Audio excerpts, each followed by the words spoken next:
Shalom, shalom, Erev Tov, Boker Tov.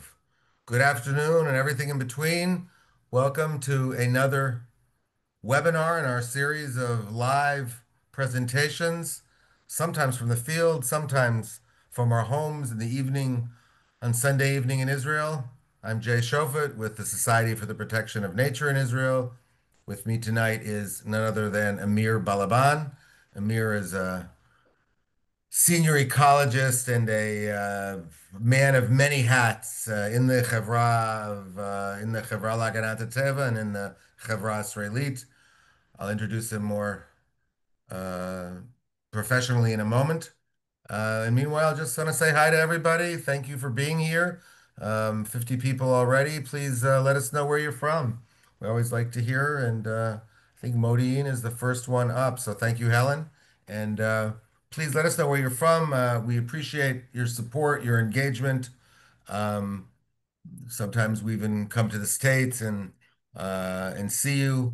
Amir, I think it's about time in 2026 we got you there as well. Uh, oh, from Valencia. Welcome. London, Los Angeles. She write rain-soaked Los Angeles? Or that would be interesting. Anyway, thanks everybody. We're gonna get going in just a couple minutes. Had a couple hundred people signed up for this webinar, and we're over 50 now, but it's always recorded. If you can't stay for the whole time or you have friends that want to see it, there's always a link online. They're on our sites. Um, it's exciting to have Amir here, and I'm glad everybody's tuning in from all the four corners. It's a quiet night in Israel, and the temperature finally broke. We had a first actual real rain of the season over the weekend. I don't know how much, maybe Amir does, but I think I heard something like a tiny amount, 40 milliliters or something in Tel Aviv. Um, 48 millimeters in Gazelle Valley Park. 48 millimeters, that which is what percent of the annual rainfall? Close to 10%. Close to 10%. Okay, and there's over mostly over Friday, right?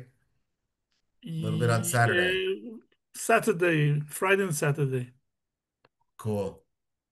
We among Amir's other greetings from the Hudson Valley. Hi Myrna, my favorite place in the world. It's where I grew up. It's maybe where we all are moving to. It's just a really great place to live. Chattanooga, Tennessee. Really, thanks for tuning in, David.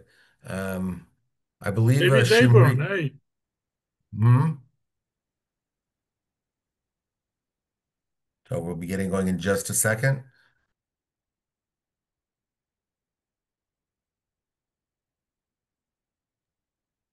All right. Well, people are just popping in from everywhere. Amir, I'm sure some of them are fans of yours, and and some people will probably have the pleasure of hearing you for the first time. But we'll get going and let people join as they come in. Again, I'm Jay Shofet, coming to you from my home in Tel Aviv, Director of Development at SPNI, Society for the Protection of Nature in Israel. I want to thank our board members and supporters in the States, in Canada, in the UK, and all around the world. Appreciate very much the global feel of these webinars. We're doing them pretty much every 2 weeks from September through May. So stick with us. They're all recorded online. And really happy to have with us tonight Amir Balaban. We definitely get him to do a webinar every once in a while on different topics. He's a man of many hats. Amir is a senior ecologist with the Society for the Protection of Nature in Israel. He runs our Urban Nature project, which is a fascinating way, urban and local nature, and it's connected to what he's going to be talking about today. Amir is also one of the founders of the Jerusalem Bird Observatory, and more recently, really the driving force behind the Gazelle Valley Park in Jerusalem, its creation and establishment, and the way it's being run now. Really, it's Amir's hand is in all of that. He is a popular figure in Israeli culture as well, a voice and face of SPNI on TV and the radio.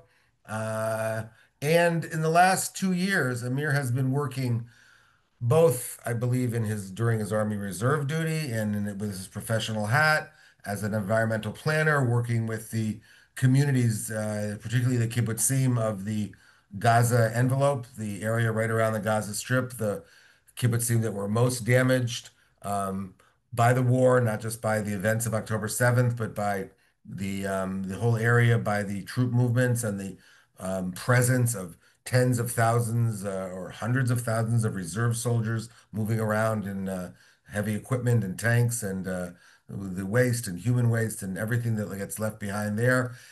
And we are looking at a long process to rehabilitate the north and the south of Israel. We in SPNI are looking most importantly to be the voice of nature, to make sure that the redevelopment of these areas, among all the conflicting interests that's happening, the voice of nature is well heard. These areas of the country, the Otef of Gaza and the northern border, are places of high nature values. People The first generation of these places where people were sent there to settle the borders. But everybody else since then has been moved there or stayed there because of how beautiful the area is, how close they live to nature. And a lot of that was damaged in the last 2 years. And how that's going to be rehabilitated is what Amir's talking about today. So Amir is going to present now for um, I don't know, 30, 40 minutes, and we'll take some questions at the end. Appreciate it very much. Amir's coming to you from his home in Mevaseret outside of Jerusalem. And back office today, as usual these days, is Naama Gat, her home in the Sharon Plain. So thank you, Naama. Thank you, Amir. And take it away. Okay, good evening, everybody. It's an honor to be with you tonight. I'd like to start off with a dedication. I'd like to dedicate this presentation to two special ladies, Daniel Niemann from ASPNI, New Jersey, and Vivian Amar from CSPNI from Canada. Um, with their support, we managed to achieve something we could only dream. And I will elaborate as we go along. But I will start from a personal perspective. 7th of October caught me watching live streams from the Western Negev, and I was astonished and horrified, like many other Israelis. On the 8th, I tried to reconnect to my old reserve duty unit, but I was considered too old, so I managed to join a makeshift unit that started operating on the 8th. And by the second, third week, I was already re-enlisted as a reservist because Israel was going into a full-blown war. And I remember my unit basically focused on search and rescue. It's a unit that is comprised of a lot of people who have a lot of experience in field work and many like-minded people like as myself used our capabilities to search for the missing people that were either lost, killed, or kidnapped. And the first month was a terrible month because we were trying to place people and find out where they are. And it took about 3 months to understand the full list and the full extent of the massacre and the kidnappings and all. But you know, as an environmentalist, uh, a lot of time was spent on searching and looking for people and trying to identify remains. But this was all done in one of the most beautiful areas in the Negev. And as a child, I spent many of my summers at my family in Kisufim and Boruchail. These are two kibbutzim in the Western Negev. And for me, although I'm from the Judean hills, the Western Negev I have a sweet spot for this area, and I saw how the war affected the area in such a severe manner that it was clear to me that it will need rehabilitation. And in order to bring people back home, uh, reclaiming nature and making sure it's returned to its original state is an important step towards the rehabilitation of the whole region. And we learned this during the COVID, and of course, you felt it too, that basically nature has a very important role in our well-being. And without nature and accessible nature, life can be very rough. So we started off with a very ambitious project. And the project basically would map the whole Western Negev, but we will focus on areas around Gaza. So first of all, just to give you a few brief um, some brief information about the area. Basically, it's a very arid area. It does have, because it's close to the vicinity to the Mediterranean coast, evenings can be humid, but in general, it's a very dry area with up to 200 millimeters annual rainfall condensed into 2.5, 3 months during winter and spring. We're talking about over 200,000 dunams of agricultural lands. Most of them are arable lands, and basically, this area is considered the grain store of Israel. This is where most of the grain is cultivated in Israel.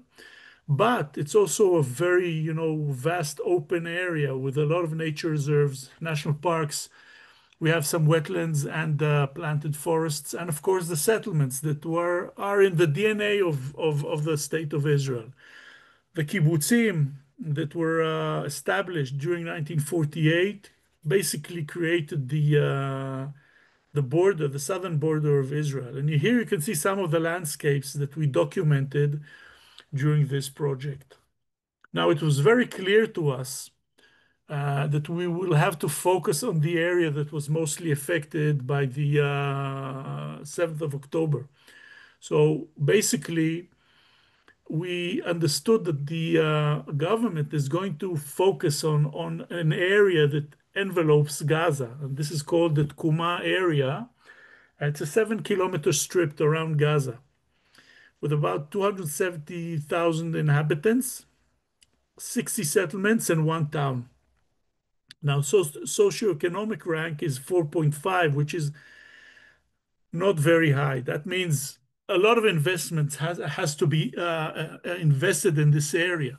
So basically, the government decided to create a framework that is called the Kuma administration. During those days, we were sure that the Kuma initiative will not include environment. It will include agriculture, industry, tourism, sports, what have you, education, of course. But the environment is usually left behind. And this is where our supporters, our SPNI supporters, came into plan. What we decided to do already in November 23 is to start mapping all the areas affected by the war. So what we did, as Tkuma was organized by the government, and it took nearly half a year, we were already on the ground.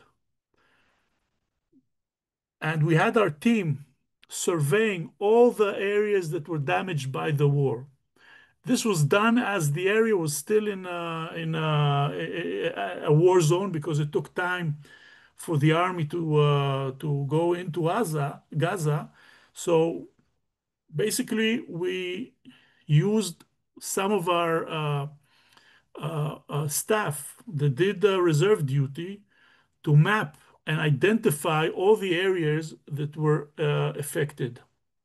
Okay, and here you have a few of the ecosystem units. We identified 26 ecosystem units that are in the specific zone of the Western Negev. 9 of them are very rare and under threat.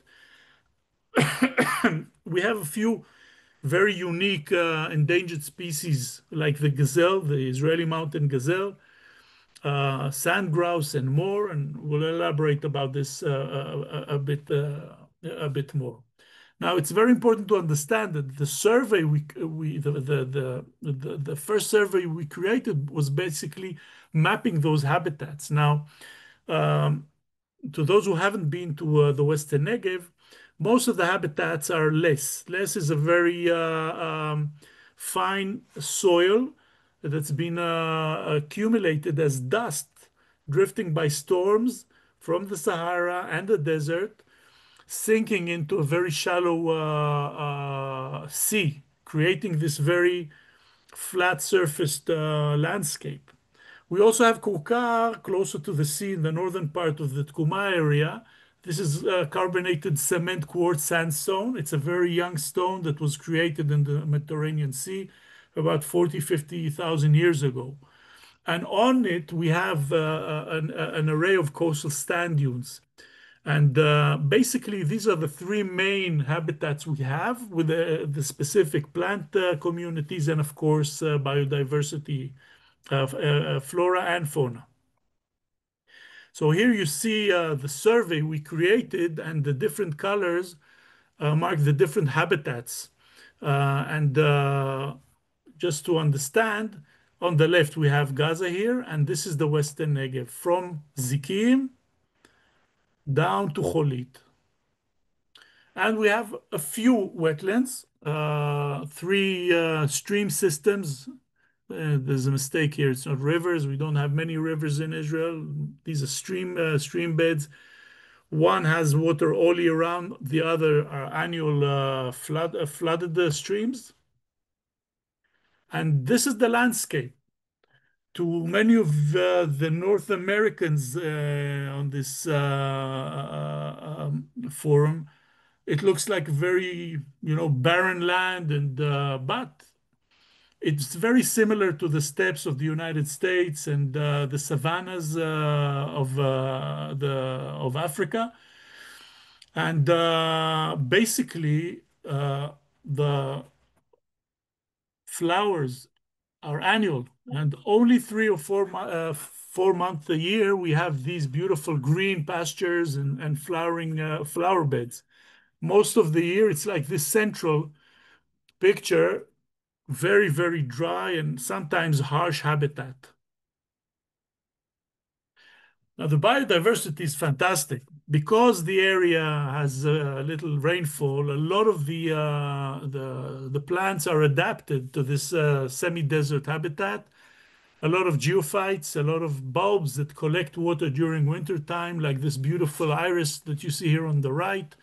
A lot of the plants, like this one on the right on the top, are climatized to the coastal areas, and they can handle salt in a very good way. And in the bird section, we have a lot of colorful birds like the bee-eaters and the black-shouldered kite.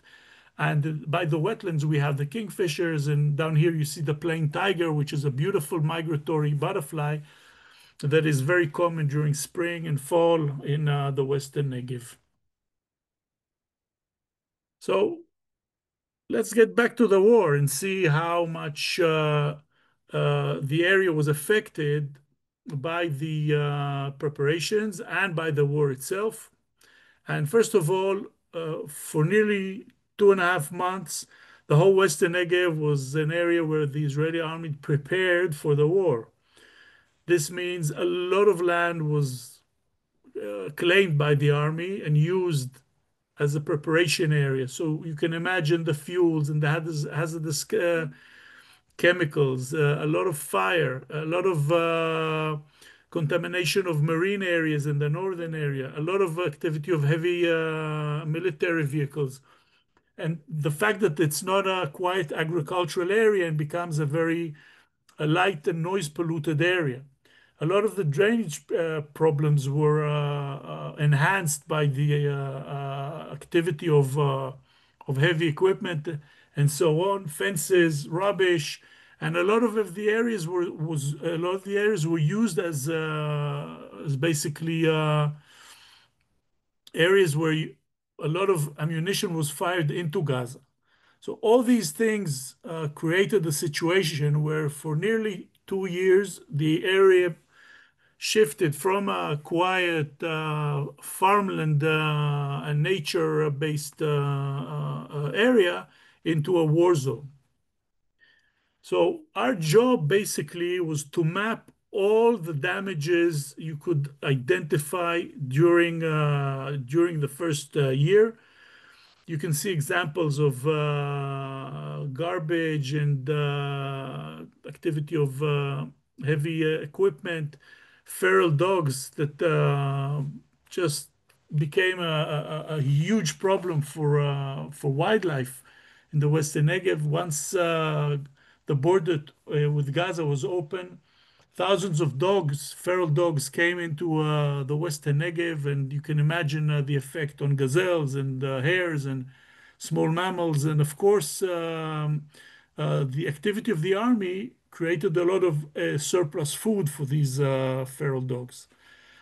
So you could see that the area was affected in a very, very severe way. And when you think of people just thinking of coming back home, coming back to a war zone is a very, very tough thing. So we understood that the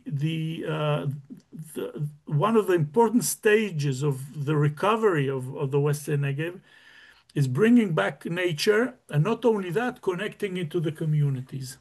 So with the help of Daniel Niemann and Vivian Amar, we worked on two kibbutzim on Kfar Aza and Nir Oz. And what we did is we created a specific survey for these two kibbutzim. And we did this with the community. And this is something we've learned during the last 20 years, that nature and people have to go together. Because if we think we can protect nature by legislation or policy making, it's a mistake. The only way to protect nature is by having communities using nature in a sustainable way, in a very daily and intensive use. Hiking, education, sports, everything. So this is something very important. So we worked with these two communities and we managed to map. And this is the mapping process we completed after 6 months. Basically, you can see on the right here all the areas that were damaged by the war. We reached a sum of 7,000 dunams, and we of course categorized them by different categories. You know, if they were the damage is permanent, or it's based on the heavy equipment, or it's garbage sites, what have you. So we had a database, and this is one of the most important stages of the work, because once you have a database, you can start working and planning. The planning process is a very important stage. So what you see here basically is the proposed package. We came together with the Ministry of the Environment. What we did is we joined forces with the Ministry of the Environment, and we created a whole proposal that we put in the Tkuma administration. And these are the basic principles that made up this plan. First of all, developing urban nature sites in the cities and in the settlements, okay? Connecting the nature sites with the communities themselves. The idea is to strengthen the communities by creating a focus on a restoration project. And the role of the community is pivotal. It's very, very important. And it's not only protecting nature, it's creating a framework where the natural habitats become a base of the base of tourism, education, and it's bringing not only the communities from the area but outside of the Western Negev. Okay, and of course everything has to be ecologically restored, you know, with professional integrity, and this is something very, very important for us to do. And we came up with a scheme that's basically It divides the project into three scales. A spatial one, which is basically a regional scale, sorry, a whole area that connects the region to other places, a regional scale, and a local one, which is a community-based project. So these are some of the areas that we monitored. For example, this is the same area during 2015. This is the Shokedah forest, and this is how it looked 4 or 5 months into the war. Far, far from its attractive features, and one of the most important, features of the Western Negev is what we call the Red South, where everything becomes full of anemones and everybody comes from all over Israel. So how can you bring back the tourism when basically it was a regrouping area for a tank regiment? And so these things have to be dealt with, and this is what we aimed at. So the survey, the results of the survey are these pictures from the right. Okay, and here on the left, you can see the southern sand dune systems near Cholit. You can see the effects of the war on the left, and you can see on the right what we had and we have to restore.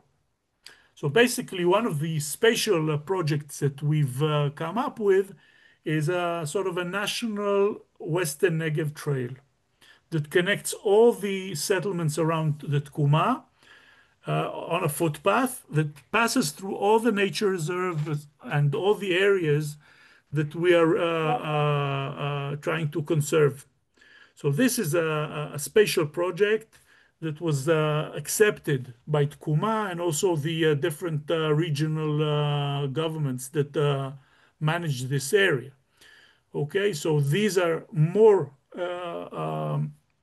proposals of what we call agricultural routes where you can actually drive or cycle along agricultural trails that pass through the main hotspots and interesting areas of the Negev. And this is another example of an old derelict railway that we decided to propose a special trail that you can actually walk along this old railway, and it's connecting an area in the northern part of the Tkuma area.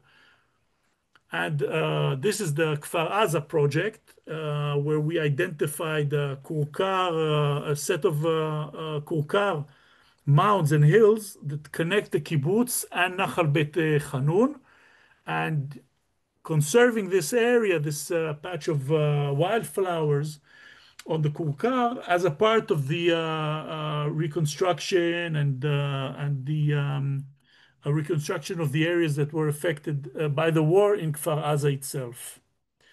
Okay, this is another example in the south, the irises near Yitzhak, which are an endangered plant special to the Negev, and there is a beautiful plot just between the kibbutz and the cemetery.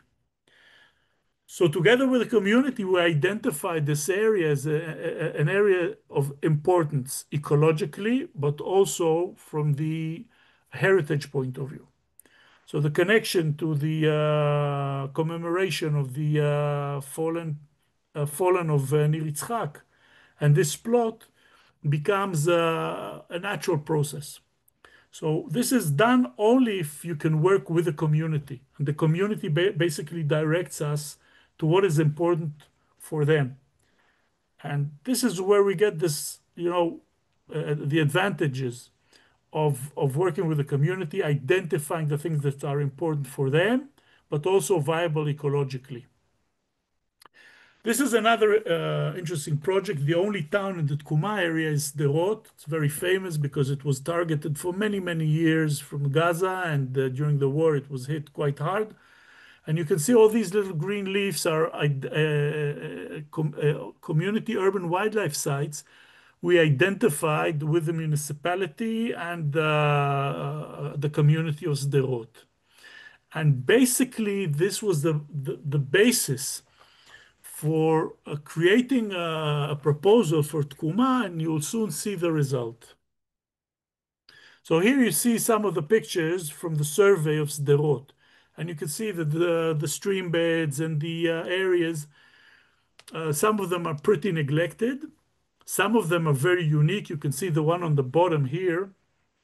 Basically, you can see the whole new buildings of Sderot, the development of Sderot towards the north is built on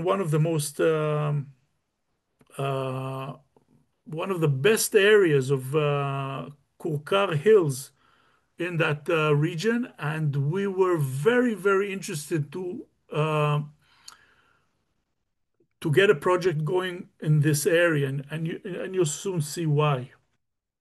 Okay, so here you have two other policies we try to develop with the local and regional governments.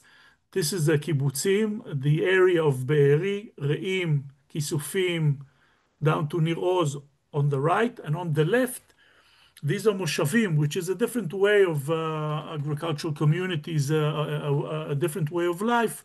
And you can see that in the south there are more moshavim. So we try to adapt the different sites to the different communities, and you can see the different types of things we found, uh, like old buildings that need renovation and can become nature centers, or special areas where you can create outdoor cultural activities like the amphitheater in Be'eri, and so on and so on. The idea was to identify those places and direct the Tkuma funds towards these projects.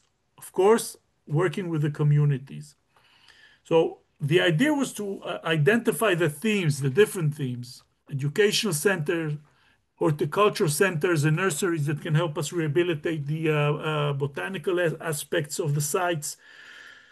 And there are quite a few, I would say, areas of expertise in different settlements that we can basically use in these projects. Like, for example, in Nir Oz, the knowledge of the landscaping of communities of kibbutzim was developed for many years, and this is a knowledge we want to use in the projects we're working with. And of course, there are new agendas that we have to address, like climate change and how to create resilience on nature-based solutions. So these are aspects that are very important in the themes. Another thing that we're very, very keen on is creating a bird watching network, identifying sites all along the Tkuma area that are important for birds, and we can get people and birds together. So we created a whole list of sites. I think there are over 14, there are about 14 sites that we identified in the survey.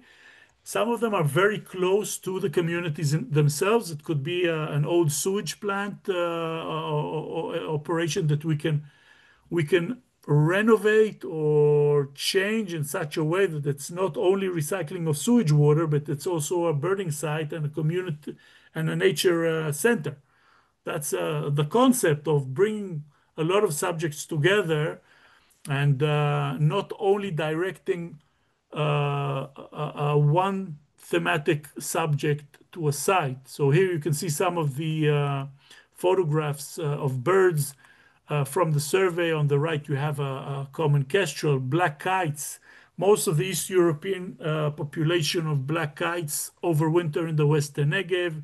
Here you can see a stone chat, the chukar, white wagtails, a Scandinavian bird, an Arctic bird that winters in our region. And this is, of course, looks like a pipit on a barbed wire. So at the end of the day, we came to Tkuma, and we said, thanks to the survey, we finalized, thanks to the help of ASPNI and CSPNI, we have an estimate of nearly 4 billion shekels of projects. Now, even in our team, it sounded excessive. But if you want to have a spatial project that connects the whole Western Negev, we're talking about a lot of money. So we came up with this number, and we, together with the Ministry of the Environment, we created a document with a price list and everything, and we gave it to the Tkuma administration, and we waited patiently. What the Tkuma administration decided, and they agreed, they thought it was a bit excessive, so they agreed on 90 million shekels, which is a large amount of money dedicated to nature and communities out of an 18 billion shekel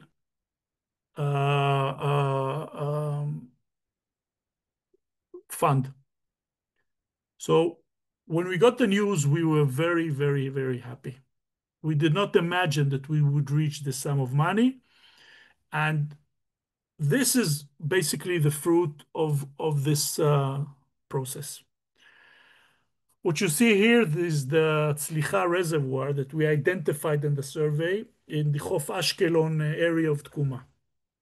Now, this is a very interesting project because what we have here is a pond that was created. It's a man-made pond in the old route of the Shikma Wadi. Now, it was dug by the IDF after the Six-Day War as a mock-up for the Suez Canal, and it was used for units who practice how to cross the Suez Canal. After the Yom Kippur War, it was left as is, and basically it's a part of a planned nature reserve. So together with the Moatza, the regional government, and the National Parks Authority, they put in a proposal of a 7 million shekel project to create a community-based project that will enable people to visit the reserve, watch birds, learn about the history of the place, and connect it to the tourist projects of Chof Ashkelon regional government. So this was approved basically 2 weeks ago. And here you see the blue line here on the right is basically the border of the project. This is Zikim Beach. On the 7th of October, three boats of terrorists landed on the beach, massacred beachgoers, and then they went into the Zikim army base and slaughtered quite a few soldiers there. So, from our point of view, when you talk about bringing life back to the region, we understand that if we take care of all the assets that we have, the ecological assets there, we could connect the community in activities connected in preserving and developing these areas, we're bringing people back. So one of the most, the good news we got from this area 2 weeks ago is that the beach was reopened for the first time after 2 years. And from the beach here in the north, people will be able to walk on this yellow path into the reserve and visit what we call the Tzlicha Reservoir. And you see the red hatch. These are areas where we're going to search for areas we can develop for community activity. Okay, so of course here you have the parking lot. So here we might have a small camping site. Here we might have, this is an area where we can search maybe another camping site that we don't know yet, because this area, the funding will go into the planning. So this is one project we're very excited about. And of course, you can imagine every migratory bird that comes from the sea during autumn migration, this is a must stopover site. So it's an amazing place for birds. Okay. Another exciting project. This is the urban community nature site in Sderot. And if you've been to Gazelle Valley Park in Jerusalem, The mayor of Sderot said when he visited Gazelle Valley Park in Jerusalem, I want one in Sderot. So this area is dedicated for a community urban wildlife site. This is a Kukar Hill project where we have the typical plant communities and fauna of this area. Here you can see the sea squills flowering during autumn. It's a typical autumn flower in the Western Negev, and you can see the new development. So basically, the plan on the right, the red area, is going to be the intensive area where people can come and will probably help them build a community nature center. You can see the runoff water project that will basically collect urban runoff water from the new developments here in the south. Of course, this will be used to create a set of wetlands very similar to the ones in Gazelle Valley Park. And this will, of course, connect to the north, to the Oraner area, which is a much more, it's a larger scale natural area. And the whole site will serve as a kind of a gateway to the nature north of the city. Sadly, this is an old road that's being a road that was approved many years ago. So we will have under the road passages that will enable people and wildlife to cross safely. So here you see this project that we're very excited about. And here we have another project of the Shara Negev Council. This is the old sewage works. So the whole idea is to to renovate the sewage works. Of course, they have to be modernized. And here on the right, we have proposed a series of pools that will enable migratory birds and wintering birds and breeding birds, wetland breeding birds, to increase their activity here and to connect this sewage works into the trails connecting Ibim, which is going to be an important center for the regional council, and the bicycle trails and footpaths in all the area. So this is another project that we're very excited, and it's been approved 2 weeks ago. So this is another example of how we are using the Tkuma funds for ecological restoration and community restoration. So the idea is to increase the carrying capacity of wildlife and nature, and also the carrying capacity for people, local people, and people that come and visit from other places in Israel. So our vision basically is to use nature as a mean to bring people back home, to reconnect with nature, to make sure that everything that was damaged during the war is fixed gradually. And by this also making sure that the area is protected in the future. We understand that we have to work with all the stakeholders. First of all, the regional councils. We're working with 5 regional councils, the National Parks Authority, JNF, and basically all type of settlements, moshavim, kibbutzim, and a town. Now, what we learned in the south, we're trying to implement in the north. The north is just as challenging because the war affected the area in a very severe way, and the scale is larger. Okay? We're not talking about 60 kilometers, we're talking about nearly 180 kilometers from Mount Hermon to the Mediterranean Sea. And here you have the beginning of the process that we're involved in the north, the mapping of the important sites that we want to focus on. And of course, just as we're working in the south, most of them will be community based. So this is, for example, a project we're looking for sponsors. This is Kibbutz Sivon. It's a very unique kibbutz, very connected to nature, on the slopes of Mount Meron, on the northern slopes of Mount Meron. This kibbutz was evacuated during the war. It also received some fire from Lebanon. A few rockets fell around the kibbutz. And we're proposing a kind of a scenic trail around the kibbutz and taking care of a few spots around the kibbutz itself. This is a small reservoir that collects all the rainwater from the kibbutz, and there's a beautiful forest a center. Here you can see it on the left, where people come and study about the forest, also learn a lot of old techniques of woodworking and etc. Beautiful project. So if there's anybody interested in getting involved in this project, let Jay know and we'll connect with you. Another very ambitious project that we're very proud of. This is Kibbutz Manara. This is the kibbutz that was hit hardest during the war in the north.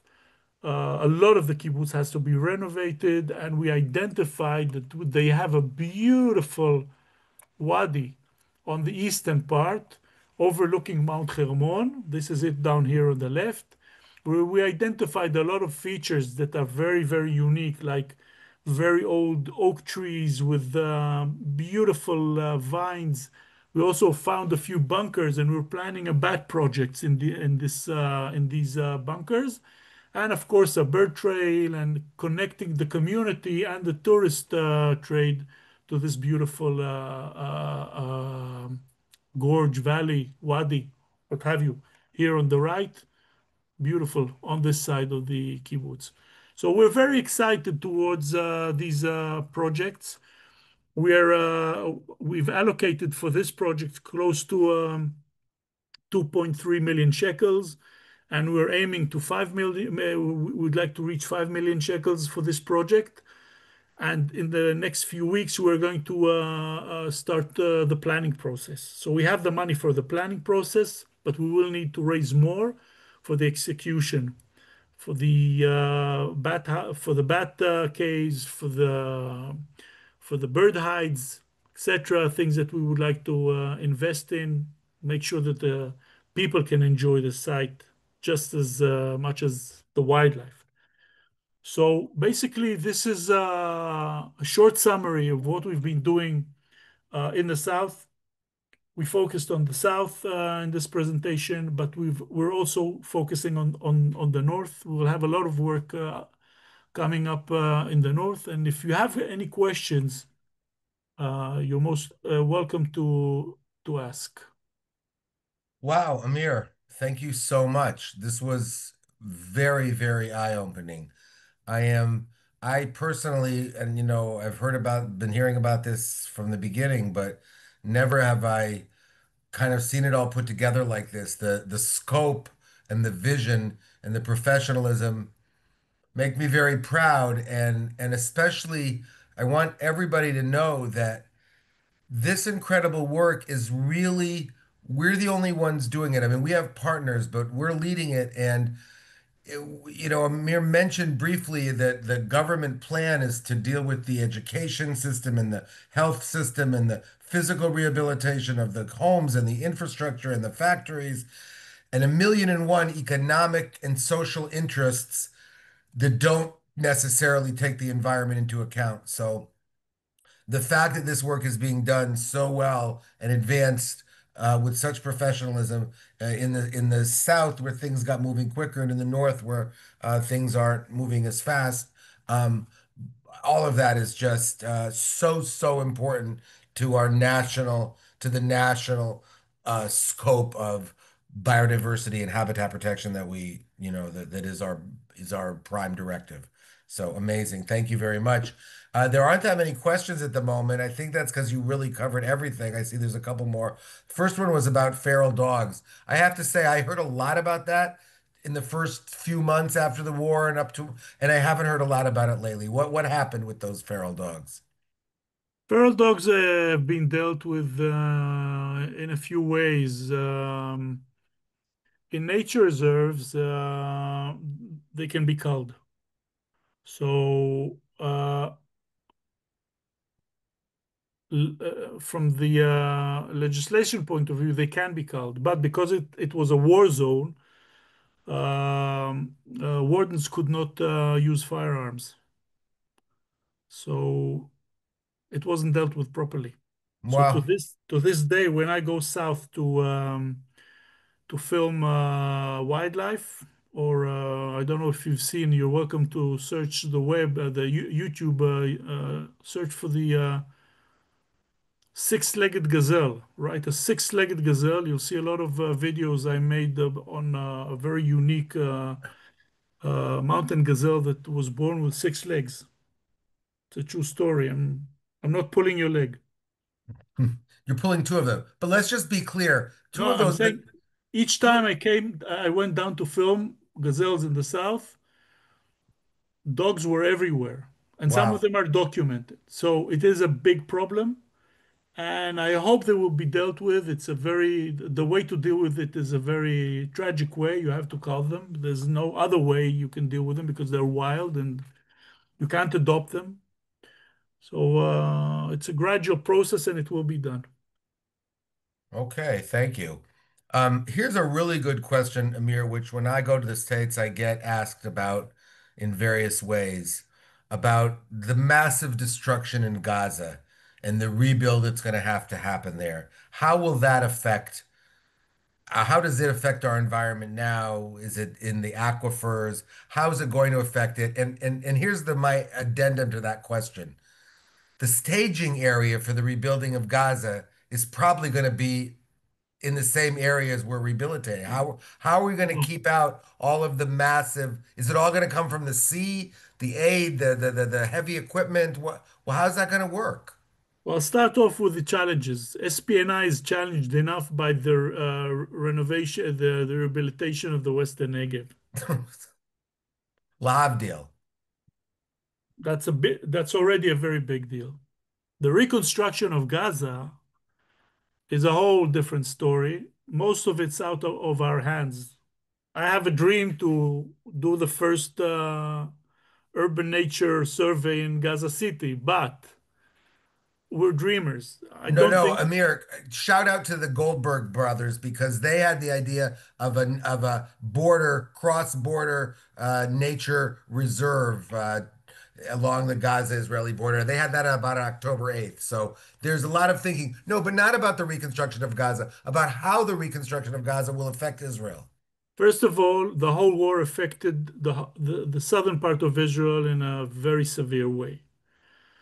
Uh, there are many type of pollutions that war creates, and because of the structure and the climate, a lot of the pollution comes from Gaza and enters Israel to Beersheba and others. So basically, you could wake up and smell the war on a daily basis for 2 years. This has health effects. It has a lot of the noise pollution. You know, when the sound of war is a terrible sound. So it affects everybody on both sides. So now that this has ceased, it's time to start rehabilitation. The rehabilitation has to be nature-based first on the Israeli side and the Palestinian side. On the Palestinian side, we have no effect. But on the Israeli side, this is what we do. And I think people understand that nature-based solutions are effective, they're economically viable, they're cheaper, they're easier to maintain because they're based on natural cycles. So this is a success we can be very proud of, but it's not complete. It's a long process. So this is one of the things we're trying to achieve, and these projects will be a good example. I saw one of the questions was from the economical point of view. How many people will be involved? So first of all, we have two staffers that are employed by SPNI as our Tkuma liaison, and they are planners and community coordinators that work with us. Apart from that, each one of the projects I showed you, when this year we're going to be involved in 40 million shekels of project. They will include planners, community coordinators, people who will be running the projects, contractors from the area, and people who deal with tourism. So it's a ripple effect. You invest 40 million during 2025 six, and another 40 leading up to 90 million in 3 4 years. This has a regional effect of people who are involved in the creating of the projects, the running of them, and then the usage of them. Okay, not everybody's employed by a project, but there are a lot of regional benefits. Okay, so you have people who deal with tourism and guest houses. Suddenly, there's another reason to stay for another night in the region because you want to see another site that's been developed and it's new and it's connected. So that's someone who asked about the economical aspects of this. You were talking about cross-border projects. We have experience with cross-border projects in Palestine and also in Jordan. This is very challenging right now because the atmosphere is very negative.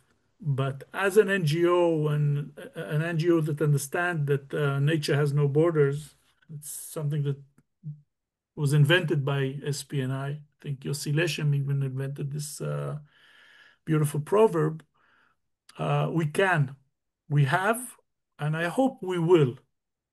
For this, again, if there are people who are interested in supporting these type of projects, we can try to not only uh, plan projects, but also find partners that might be able to be at first, independent on the other side. But this, Amir, yeah, I love ending on this kind of positive note, and I'm going to bring in one more country because I recently learned about the for the Protection of Nature in Lebanon, SPNL. I know that Dan and some of you, excuse me, old timers, have experience with them. I understand they haven't been working in the southern half of Lebanon really in the last decade or two since Hezbollah has taken over there, really. But I understand they have a trail, the Lebanese National Trail, that goes all the way down to Marjayun. It's 5 kilometers from Tel Dan, where the Israel Trailhead used to be. Could we have a trail maybe someday going from, I don't know where it starts, in Turkey? Where? Is Syria, the I'm Syrian already border? planning. If the plans of the Abraham Accords will work out, to drive my old VW from Jerusalem up to Damascus, eat hummus in Damascus, travel north to Antakya or Latakia, eat a nice seafood salad in Latakia, and end up in Istanbul. Yafeh. It's a 5 day trip. Sounds Yafeh with ideal. Arik, the dog, your dog. With Arik, my dog, and who knows? So, on this optimistic note, we can wish Excellent. everybody a beautiful Sunday. And Thank you very much, Amir. Thank you, Nama. Thanks to everybody who was here. And if you missed some of it or you want to send it to your friends, there's a link we'll be sending you. It's going to be online tomorrow. So really have a great week, everybody. Shavua Tov. Baaretz. Thank you for the questions. And if there's anything else you need to know or need to get in touch with Amir, just get in touch with us. Thanks so much. good night. Lila Tov.